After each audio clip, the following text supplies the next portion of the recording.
দেখো নারী, দেখো উলঙ্গ ছবি, দেখো এক ওয়াক্ত সেজদা দাও না, এরপরে বেশি কি ভোগ করতেছো? বাতে তো খাও আর কিতা, হ্যাঁ বনরুডি আর কি, দুনিয়া কি বেশি ভোগ করলা?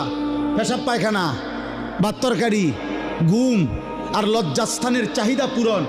এই নাফরমান, এতটুকু চাহিদা, জীবন যদি হয় ভাত, জীবন যদি হয় খাবার আর পেশাব পায়খানা আর ঘুম আর লজ্জাস্থানের চাহিদা পূরণ, খোদার কসম এটুকু চাহিদা কুত্তারও পূরণ হয়। কুত্তার কুত্তার কুত্তার কুত্তাও খায়, কুত্তাও ঘুমায়, কুত্তাও পেশাব পায়খানা করে, কুত্তারও লজ্জাস্থানের চাহিদা পূরণ হয়, নয়তো কুকুরের বাচ্চা হয় কেমন?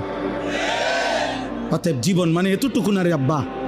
জীবন মানে গোলামি, জীবন মানে সেজদা, জীবন মানে মালিক চিনা, জীবন মানে মদিনার বন্ধু চিনা, জীবন মানে কোরআন বুকে ধরা, জীবন মানে আল্লাহ